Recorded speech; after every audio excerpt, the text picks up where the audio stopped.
BPT course একটা করেছিলে, এবং তুমি নিজেকে কিভাবে প্রতিষ্ঠিত করলে, স্ট্রাগল করে আমেরিকাতে, সেই স্ট্রাগল করে এখন কি করছো সেগুলো নিয়ে একটু তুমি বলো, সবাই শুনবে। আমি কি বলবো? হ্যাঁ হ্যাঁ হ্যাঁ, বলো বলো, সবাই শুনতে পাচ্ছে নিশ্চয়ই, আর সবাই শুনতে পাচ্ছেন কিনা কমেন্ট বক্সে জানাবেন। হুম হুম।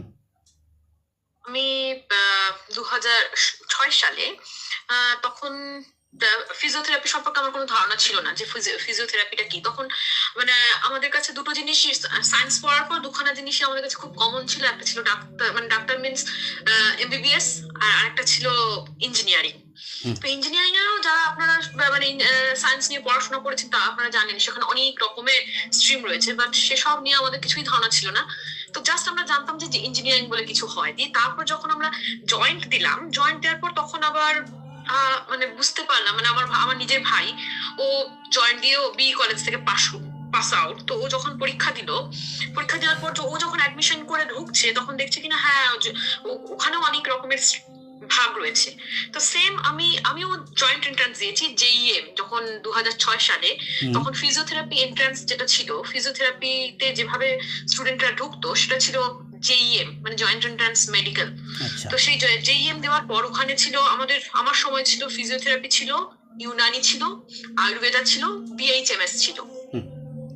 তো র্যাঙ্ক অনুযায়ী সেখানে আবার ভর্তি হতে হয়। প্রথম ছিল এমবিবিএস, তারপর বিডিএস। তো সেইভাবে আবার ওখানে আমাদের যখন কাউন্সিলিং হয়, কাউন্সিলিং এর সময় তখন দেখলাম হ্যাঁ ফিজিওথেরাপি বলেও একটা অপশন আছে। তো সবাই তখন বলছে হ্যাঁ এটাতে অনেক স্কোপ আছে, এটা তুমি পড়ে দেখতে পারো, এটা কিন্তু খুব ভালো হবে ভবিষ্যতের জন্য। তো ফিজিওথেরাপি জিনিস কিছুই জানি না, কিন্তু সবাই আমাকে বলছে হ্যাঁ এটাতে অনেক স্কোপ আছে, এটা দিয়ে কিছু হবে। তো তারপর আমরা ফিজিওথেরাপি পড়তে, তখন আমি যখন পড়তে যাই তখন যেদিন কাউন্সিলিং হয়, তো তখন আমার পিজিতে হয়নি। পিজিতে না হয় আমার তখন মানে ভীষণ দুঃখ লেগেছে, যেহেতু আমি তখন কাঁদছি। তো তখন ওখানে শান্তি মহারাজ ছিলেন রামকৃষ্ণ মিশনের। তো তিনি আমাকে তখন দেখলেন, দেখে বলছে যে মা তুমি কেঁদো না, তো তবে তুমি যেখানে ভর্তি হচ্ছ মনে করবে এটা বিশ্বের মধ্যে একটা শ্রেষ্ঠ প্রতিষ্ঠান। তো এখানে ভর্তি হয়ে আমাদের ছেলে দেশ বিদেশে সারা জায়গায় তুমি যাবে, দেখবে আমাদের রামকৃষ্ণ মিশনের স্টুডেন্টরা রয়েছে। তো মহারাজ বলেছে, কিন্তু তখন তো আমি খুবই মানে জাস্ট, তখন আমার 17 বছর বয়স। তখন আমি জাস্ট মানে অত কিছু বুঝতে পারছি না মহারাজ কি বলছে, হ্যাঁ সারা বিশ্বে মানে আর অতদূর ভাবতেও পারিনি যে ফিউচারে কি হবে বা বিশ্বের ব্যাপার। দিয়ে তখন আমি ঢুকলাম মহারাজের কথা শুনে, হ্যাঁ তো খুব মানে বাবাও বলছে, তখন বাবা ছিল আমার সঙ্গে, বললো হ্যাঁ যা বলছেন মহারাজ শোনো, এটাই করে, এটাই ঠিক হবে। দিয়ে তারপরে আমি অ্যাডমিশন নিলাম, ভর্তি হলাম রামকৃষ্ণ মিশনে। আমি আমার দীর্ঘ 4.5 বছর কোর্স ছিল ওখানে, আমার 4.5 বছর আবার ইন্টার্নশিপ সবকিছু কমপ্লিট করা হলো খুবই ভালোভাবে আমাদের। আর তখন আমাদের সময় অনেক ভালো ভালো টিচার, মানে এখনো আছে আশা করি। তো আমি অনেক দিনের পুরনো, তো সেই হিসাবে আমি যে সময় ছিলাম তো তখন অনেক ভালো ভালো টিচারের সংস্পর্শে আমরা আসতে পেরেছিলাম। তারপরে আমাদের ওখানে আমরা প্র্যাকটিক্যালও করার সুযোগ পেয়েছিলাম, যেটা সাধারণত আমি জানি না। আর মানে আমরা ডিসেকশন ওখানে ন্যাশনাল মেডিকেল কলেজে গিয়ে আমরা ডিসেকশন করে এসেছিলাম। তো practical wise and theory wise মানে খুবই একটা ভালো একটা স্কোপ পেয়েছিলাম, অনেক কিছু জানার, অনেক কিছু নলেজ হওয়ার। তো দিয়ে তারপর ওখান থেকে পাশ করার পর তারপর আমি একটা জব শুরু করি, মানে কলকাতাতেই একটা হসপিটালে, সেটা মাল্টি স্পেশালিটি হসপিটাল ছিল, ওখানে জব করতে শুরু করলাম। দিয়ে তারপরে জব করার পর তারপরে নিজে ওখানে প্র্যাকটিসও করতে শুরু করি। তো দেখছি ভালোই চলছে খুব। দিয়ে তারপরে আমার বেশ সুবাদে আমাকে আবার চলে আসতে হলো আমাকে ব্যাঙ্গালোরে।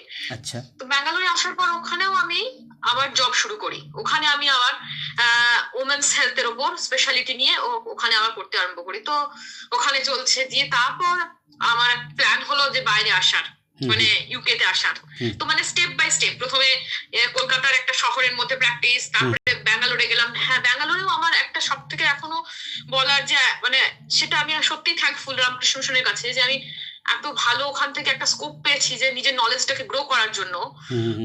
যার জন্য আমরা যেখানে গেছি আমাদের না অনেক বেশি একটা পেশেন্ট দেখতে গেলে একটা কনফিডেন্সের খুব দরকার। তো এখনো যেটা আমার এখানে আমি সেটা ফিল করতে পারছি যে আমরা একটা পেশেন্ট, আর অনেক পেশেন্ট আমাদের দেখা হয় ওখানে। তো এইখানের তুলনায় আমি যে ইউকে তে রয়েছি এখানের তুলনায় ওখানে অনেক বেশি আমরা পেশেন্ট দেখি পার ডে। তো সেই হিসাবে আমাদের কি হয়, অনেক বেশি একটা ক্লিনিক্যাল নলেজ তৈরি হয়ে যায়। একটা পেশেন্টকে দেখার পর আমরা সেটা বুঝে যাই ও এটা মানে এতটা হতে পারে ওর এই প্রবলেম গুলোর আছে। তো এবার তারপর পেশেন্টের কাছ থেকে সাবজেক্টিভ যে ইনফরমেশন পাচ্ছি সেগুলো দিয়ে আমরা অবজেক্টিভ মার্কার দিয়ে আমরা সব সেগুলো আবার তৈরি করছি। কিন্তু আমাদের কি হয়, অ্যাসেসমেন্ট অনেক আগেই তৈরি হতে থাকে।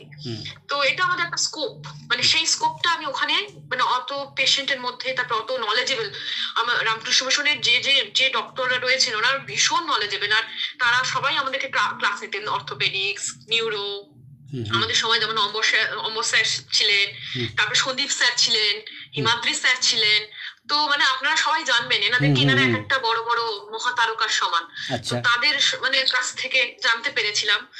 তো আর আমাদের ওখানে খুব স্ট্রিক্ট ছিল পড়াশোনার ব্যাপারে বা সবকিছু, মানে রেগুলারিটি, তারপরে আমাদের ইউনিফর্ম সবকিছু। আর আরো একটা সব থেকে বড় ব্যাপার আমরা যেটা শিখেছি এখন এখানে এসে বুঝতে পারি, এখানে না প্রাইভেসি, তারপরে এটা খুব ইম্পর্টেন্ট এখানে একটা ভীষণ একটা বড় ম্যাটার, যেটা কনফিডেন্সিয়ালিটি আর প্রাইভেসি।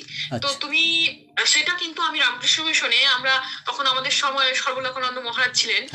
তো আমরা একটা জাস্ট একটা ছোট একটা ঘটনা, আমরা তখন খুবই মানে জাস্ট ফার্স্ট ইয়ার ঢুকেছি স্কুলের থেকে পড়ে, এবার একটা পেশেন্ট দেখা হচ্ছে আর আমরা সবাই বসে বসে গল্প করছি, তার মানে ওখানে পর্দা দেওয়া রয়েছে কিন্তু তার পাশে বসে। তো তখন মহারাজ এসে আমাদেরকে ভীষণ বকা দিয়েছেন আর আমাদের সবাইকে তাড়িয়ে বের করে দিয়েছিলেন রামকৃষ্ণ মিশন থেকে, একদম গেটের বাইরে। তো সেদিন তারপরে এখন সেটা আমি রিয়েলাইজ করি যে ওটা আমার কিন্তু একটা বিশাল বড় শিক্ষা, যে একটা পেশেন্টের সামনে বসে তুমি কোনো অন্য রকমের কোনো গল্প আলোচনা করাটা কখনোই ঠিক নয়। এটা একটা কনফিডেন্সিয়ালিটি ইস্যু, আর অবভিয়াসলি তার প্রাইভেসিটাকে তোমাকে রেসপেক্ট করা উচিত। যে পেশেন্ট ওখানে ট্রিট করছি, সে এসেছে আমার কাছে বিশ্বাস নিয়ে, তো এটা আমার উচিত যে তাকে রেসপেক্ট করব। তো সেটা তখন তো আমার ছোটবেলায় অনেক সময় মাথায় ছিল না, এখন এগুলো বুঝতে পারি যেগুলো কতটা গুরুত্বপূর্ণ। আর তারপরে তো হ্যাঁ, এবার এখানে আমি চলছে, এখন এখানে আমি রয়েছি চার্টার্ড ফিজিওথেরাপিস্ট, সিনিয়র ফিজিওথেরাপিস্ট হিসেবে প্র্যাকটিস করছি। আর আমার নিজের নামে এখানে ডাইরেক্ট পেশেন্ট ভর্তি হয়। নামটা জানতে চাইছে, নামটা অনেকেই নামটা জানতে চাইছে। অমৃতা রয় হিসেবে সবাই আমার এখানে আমার নামেই পেশেন্ট ভর্তি হয় এখানে। তো মানে সেটা একটা বলতে পারেন একটা নিজের ইমেজ তৈরি হয়েছে, একটা নিজের পপুলারিটি। তো যাই হোক, এটা একটা আমার কাছে একটা মানে আমাদের ফিজিওথেরাপিস্ট হিসেবে এটা আমার কাছে একটা পাওনা, যে হ্যাঁ আমি একটা নিজের জায়গা তৈরি করতে পেরেছি, কিছু মানুষ আমাকে জানতে পেরেছে যে আমি একটা ফিজিওথেরাপিস্ট। তো দিয়ে হ্যাঁ, আর এই পুরো জার্নিটা কিন্তু আমার ওইখান থেকে শুরু। পুরো রামকৃষ্ণ মিশনে আমাদের জাস্ট একটা বার্ড বলতে পারেন, একটা বার্ড হিসেবে ঢুকেছিলাম, দিয়ে ওখান থেকে ধীরে ধীরে সেই ফুলটা অল্প অল্প করে চারিদিকে আমরা এখন বড় হিসাবে সেই ফুলগুলো আমরা চারিদিকে রয়েছি। তো আমি সত্যি থ্যাঙ্কফুল আমার রামকৃষ্ণ মিশনের কাছে। আর মহারাজ তো আমার হ্যাঁ, এবার এখানে এসে পড়াশোনা করতে গেলে মানে এখানে এসে জব করার একটা মেন জিনিস যেটা একটা লাইসেন্স লাগে, এইচসিপিসি লাইসেন্স, এটা খুব মানে ইম্পর্টেন্ট। তো এইটা আমি তারপরে আবার রামকৃষ্ণ মিশনে আমি মহারাজকে জানালাম, তারা আমাকে হেল্প করলো। দিয়ে তারপরে আবার সেই ওটাও একটা পাথওয়ে, ওইটা হয়ে যাওয়ার পর তারপর আপনি এখানে জবের জন্য ব্যবস্থা করতে পারবেন। তো আমি ওটাও আমার রামকৃষ্ণ মিশন থেকে হলো। তো আমি সবকিছু আমার রামকৃষ্ণ মিশনের থেকেই পাওয়া বলতে পারেন। আচ্ছা, তো এখন তুমি মানে মোটামুটি এই যে কয়েকদিন আগে একটু শুভ সংবাদ একটা দিলে, 2-1 দিনের মধ্যেই বোধহয়, তো তুমি সেই শুভ সংবাদ এবং আগে মানে কিভাবে ওখানে দাঁড়ালি আরেকটু মানে জানতে চাইছি। মোটামুটি বলে দিয়েছো সবই, তবু হ্যাঁ, আগে আমি এইচসিপিসি লাইসেন্সের জন্য অ্যাপ্লাই করি। তারপরে এইচসিপিসি লাইসেন্সটা যখন পেয়ে যাই, লাইসেন্স পাওয়ার পর আমি এনএইচএস এ জয়েন করি। তো এনএইচএস এ আমি যখন জয়েন করেছিলাম, ওটা অ্যাকচুয়ালি আমার নিজের যেটা স্পেশালিটি বা আমার নিজের যেটা পছন্দ, আমি এতদিন ধরে যেটা ধরে প্র্যাকটিস করেছি, ব্যাঙ্গালোর বলুন, তারপর কলকাতাতেও প্র্যাকটিস করেছি, আর আমার নিজের ওটা বলতে পারেন প্যাশন। তো সেটা সেই ফিল্ডটা আমি খুঁজছিলাম যে এমএসকে টা আমি কখন পাবো। তো আমি এখানে একটা জায়গায় একটা এমএসকে এর জন্য অপরচুনিটি পাই, এখানে সিনিয়র পজিশন হিসাবে। তো তখন আমি ওখানে অ্যাপ্লাই করি। তো অ্যাপ্লাই করার পর আগে কিন্তু আমি এনএইচএস এ জব করি, সেই এনএইচএস থেকে তারপর আমার ওখানে স্টেপ ফরওয়ার্ড। তো দিয়ে তারপর আমি এখানে যাই, এখানে গিয়ে এখানে তারপর আমি আমার নিজের এমএসকে তে এখন নিজে রয়েছি, নিজের যেটা আমার নিজের যেটা প্যাশন ছিল, নিজের যেটা ভালো লাগা ছিল, সেটার মধ্যেই রয়েছি। আচ্ছা, ঠিক আছে। তোমার কাছে অনেকটা সময় নিলাম, তোমাদের ওখানে একটা রুটিন খুব সুন্দর করে লাইভ একটা করতে হয়। তো একটু আমি 2-1 কথা, একটা মেসেজ সকলের মানে এই বর্তমান যুবক মানে যুবতী প্রজন্মের, ইয়াং জেনারেশন এবং অনেক মায়েরা বাবারাও শুনছেন, তারা তাদের ছেলেকে ঠিক বড় করতে গেলে তোমার কাছ থেকে মানে বিপিটি না হোক বা ফিজিওথেরাপি না হোক, কী করে বড় করতে হবে সেই রকম একটা মেসেজ, মানে বাক্যে 2-4টি বাক্যে তাদের একটা মেসেজ দাও, যাতে বেশ সুন্দর লাগবে যে শুনে এইভাবে বড় হতে পারি আমি। তোমার কাছ থেকে শোনা একটু চাইবো। হ্যাঁ, মানে দেখুন, আমার আমার নিজের লাইফে আমি যখন জয়েন্ট এন্ট্রান্স জেইএমটা দিই, আমি কিন্তু তখন আমার বললাম জাস্ট আমার ধারণা ছিল মেডিকেল। আর ইভেন যখন আমরা সায়েন্স নিয়ে পড়ছি, আমাদের তখন শুধু একটাই ধারণা ছিল আমরা এমবিবিএস নিয়ে পড়বো। হুম হুম তো এমবিবিএস যখন হলো না, তো তখন আমি বিপিটিতে শুরু করি। তো হুম তখন বিপিটিতে যখন শুরু করি, অবভিয়াসলি তখন আমার মনটা কিন্তু একটু দমে গেছিল, একটু হুম মনটা খারাপই হয়ে গেল যে ও যা এটা হলো না, এটা দিয়ে কি হবে কে জানে। হুম তো মানে আর যেহেতু এর কোনো এর আগের কি মানে কি সেটা আমরা কিছুই জানতাম না। আর এখন তো মানে 2006 সালে তখন আমাদের কাছে গুগল ছিল না, তখন এত হুম, কিছু ইনফরমেশন আমাদের কাছে আসতো না। ঠিক। তো মানে যার এই দাদা দিদি কোনো সিনিয়রের কাছে জিজ্ঞেস করে, ওকে জিজ্ঞেস করে এরপরে কি করা যায়, মানে এগুলো ওইভাবেই তখন পেতাম, কোনো হুম নিজের থেকে কিছু ইনফরমেশন পেতাম না। হুম হুম হুম তো এখন মানে লাইফে এটাই না, লাইফের একটা ডেস্টিনি আছে। আর আমরা না বেকার, আমরা মাঝখান থেকে প্রত্যেকেই আমরা সেটা ভাবতে থাকি যে এটা আমার করা বোধহয় বেটার, ওটা করা বেটার। হুম সেটা নয়, তবে যেটা হচ্ছে বা যেটা হবে, যেটা সব থেকে বড় ব্যাপার আমাদের গীতাতে বলে, হুম, যেটা হয়েছে বা যেটা হচ্ছে যেটা বাহ, হবে, বাবা, সেটা হুম সবটাই কিন্তু আমাদের ভালোর জন্য। আর সেই হুম ভালোটার জন্য আমাকে কিন্তু এফোর্ট দিতে হবে। আমার যেটা কাজ, আমার কাজটা আমাকে করে যেতে হবে, আমাকে হার্ড ওয়ার্ক করতে হবে। আমাকে যেখানে যেটা আমার কাজ, অনেস্টি নিয়ে সেই কাজটা করা, যে পেশেন্ট দেখাটা আমার কাজ। তো আমি সেখানে আমি তার কাছে যেন আমি সৎ থাকি, হুম, যে আমি মিথ্যা করে তাকে যেন দরকার নেই তো আমি যে 7 দিন ডেকে নিলাম, এসো এসো কন্টিনিউয়াসলি আমাকে টাকা হুম, দিতে পারবে, আচ্ছা, বাবু আমি 7 হুম দিন হুম ধরে ডেকে যাই। তো হুম এগুলো যেন না হয়, এগুলো যদি না করি, তার কাছে যদি বলেই দিই হ্যাঁ তোমার এটা কিন্তু এই প্রবলেম, তুমি বাড়িতে এক্সারসাইজ করলে তোমার ঠিক হয়ে যাবে, হুম তুমি এটা করো। হুম, তো সেই নিজেও যদি অনেস্ট সততা, থাকে, হ্যাঁ হুম হুম সেখানে হয়তো মানে আর 5 জনের সঙ্গে নিজেকে কম্পেয়ার না করে, ও ও এখন অনেক বেশি টাকা আছে, ও ওর ঠিক, কাছে এটা আছে, ওর কাছে এটা নেই, তো ওগুলো কম্পেয়ার না করে আমি যেটা করছি আমি জানি আমারটা বেস্ট, হুম সেটাই ধরে যদি এগোতে থাকি, হুম হুম তাহলে অবভিয়াসলি যেটা হবে, যে অ্যাচিভমেন্টটা হবে, সেটা সব থেকে ভালো অ্যাচিভমেন্ট হবে। আর সেটা অনেকেই দেখবে, অনেকেই তখন তখন একজন তাকেই আইডিয়াল হিসেবে ধরবে, যে দেখো ও তো ওটা। বিভিন্ন ক্ষেত্রে কিন্তু এটাও হতে পারে, শুধু আমি ফিজিওথেরাপি নয়, এটা সমস্ত ফিল্ডের ক্ষেত্রে বলছি। হুম হুম আর হুম, প্রতিটা ফিল্ডে সেখানে যারা এক্সপার্ট, তাদের অবভিয়াসলি তাদের প্রয়োজন আছে। আর এক্সপার্ট কিন্তু যে কোনো মানুষই হতে পারে, এরকম নয় যে কম মেধা বেশি মেধা সাপোর্ট ও সব কিছুর প্রয়োজন হয় না। হুম, শুধু একটু হার্ড ওয়ার্ক আর নিজের কাছে সৎ থাকা, বাহ, সেগুলো থাকলে নিজের যে কোয়ালিটি গুলো, হুম সেই কোয়ালিটিটা সবার আগে তৈরি করতে হবে, যেটা এখানে স্কুলের বাচ্চাদেরকে ছোটবেলা থেকে শেখানো হয়। হুম, যে সেই কোয়ালিটি গুলো, নিজের কোয়ালিটি গুলো, কাইন্ড থাকা, অনেস্ট থাকা, বাহ, হার্ড ওয়ার্ক করা। তো সেই কাজগুলো যদি এরা যেমন ছোটবেলা থেকে শিখেছে, আমরাও যদি সেগুলো ছোটবেলা থেকে আমাদের নিজেদের মনের মধ্যে গেঁথে দিই, এদের বাচ্চাদেরকে গেঁথে দিচ্ছে, স্কুলে প্রতিদিন যাচ্ছে, অ্যাসেম্বলিতে যাচ্ছে, ওটাই শেখাচ্ছে। তো ওই করে করে ওই কি হচ্ছে, বাচ্চাগুলো দিন রাত ওগুলো করতে করতে ওটাই ওদের মনের মধ্যে গেঁথে যাচ্ছে। হুম তো হুম তেমনি আমরাও যদি ওটা এটা তো ভালো জিনিস না, প্রাচ্য পাশ্চাত্যের যেগুলো ভালো আছে সেগুলো নিতেই পারি। তো সেই ভালো জিনিসগুলো যদি আমরা নিজেদের মনের মধ্যে গেঁথে নিই আর ওইভাবে যদি এগোই, আমি তো শিওর যে প্রতিটা মানুষ তার নিজের জায়গায় অনেক ভালো থাকবে।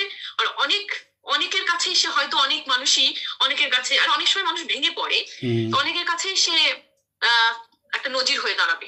উজ্জ্বল দৃষ্টান্ত তবে হয়ে দাঁড়াবে, হ্যাঁ, ঠিক ঠিক, হ্যাঁ, তবে ভেঙে যে পড়বে না এরকম নয়, আমিও কিন্তু অনেকবার ভেঙে পড়েছি, আচ্ছা আমার আচ্ছা, অনেকবারই ফ্রাস্ট্রেটেড লেগেছে। হ্যাঁ, কিন্তু না, তারপরে না বারবার নিজেকে ভাবতে হয়েছে যে না, আমি কি কাজের জন্য, আমার অ্যাকচুয়ালি কাজটা কি ছিল, আমার সেই গোলটা কি আমি পাচ্ছি, এই হুম হুম গোলটা আমার তো কাজ, আমি বেকার কেন এখানে ভেঙে পড়ে কি করব। হুম আমার ওই হুম গোলটা টার্গেটটা এখনো পাইনি, তো আমাকে ওই পর্যন্ত এখনো যেতে হবে, তার মানে আমাকে এখনো হার্ড ওয়ার্ক করতে হবে, নিশ্চয়ই আমার হার্ড ওয়ার্কিং এর কোনো একটা ঘাটতি রয়েছে। হুম, তো সেটাকে বারবার ওরকম, মানে পড়ে গেলে যেমন হয় না, হোঁচট খেলাম, কিসের জুতোর জন্য খেলাম না একদম পায়ের জন্য খেলাম। রাইট, স্বামীজির তো মানে কথা অনেক আর কি, সময় যে যেখান থেকেই হ্যাঁ, আছো সেখান থেকেই উন্নতি করা যায়, স্বামীজির কথা, একদম ঠিক ঠিক ঠিক, একদম। দারুণ তো দারুণ, তাতে হুম সবাই ভালো জায়গায় পৌঁছাবে, আমি শিওর। আর কোনো এরকম মানে কি বলবো, এরকম কিছু নয় যে ঠিক আছে ওটা পাইনি মানে লাইফ শেষ, একদমই নয়। ওটা তো মানে এগুলো না ছোটবেলায় হয়, ওই যে আমি যখন ছিলাম 17 বছর বয়সে, আমারও কিন্তু এরকম মনে হয়েছিল আমার হুম বোধহয় আর কিছুই হবে না লাইফে। কিন্তু এটা একদম কমন ব্যাপার, এটা সবারই হয়, যারই যেটা চাই। আর সব সময়ই খুব কম হয় না যে যাদের, যে যেটা চায় না, খুব কম লোকই আছে সেটা হয়তো সব সময় সেটা পায়। আর যদি নাও পেয়ে থাকি, বুঝতে হবে ভগবান আমাকে দিয়ে অন্য কিছু করাবে বলে এটা প্ল্যান করেছে, হুম, এরকম নন। যদি আমি না পেয়ে থাকি, বুঝতে হবে আমার লার্নিংটা আরো বেশি, ভগবান আমাকে আরো বেশি কিছু লার্ন করাতে চাইছে। হুম কারণ ওই বলে না একটা, যে এক্সপার্ট হয়ে গেলে, সেই জায়গায় পৌঁছে গেলে না, ওখানে খুব স্কোপ কম আছে। হুম কিন্তু তুমি যদি মিডিয়ামে থাকো, তো তোমার সেখানে অনেক রকমের স্কোপ তুমি খুঁজে পাবে সেই এক্সপার্ট হওয়ার জন্য। কিন্তু এক্সপার্ট হয়ে গেলে তুমি তো আর কোনো স্কোপ খুঁজে পাচ্ছ না, যে অলরেডি তো আমি এখানে আছি, আমার স্যাচুরেশন হয়ে গেছে, আমি আর কি চাই, হুম কিছুই করার নেই, এরকম মানে একটা ব্যাপার। কিন্তু যদি তার থেকে নিচে থাকো, তুমি অনেকগুলো ওয়ে খুঁজে পাওয়ার চেষ্টা করবে, ওইখানে যাবো কি করে, ওইখানে যেতে গেলে কি করবে। তো সেটা হুম খুবই ভালো। মানে যেটা বলছে মানে আধ্যাত্মিক এতে যেটা বলছে দীনতা, বা নিজেকে যতটুকু আছি সেখানে অহংকারের ভাবে নিজেকে না আনা, এবং আমি আরও বড় হব, সেই মানে যতদিন বাঁচি ততদিন শিখি, ঠাকুরের কথায় যে আছে, ঠিক সেই ভাবটার হ্যাঁ, কথাও তুমি বললে, দারুণ লাগলো।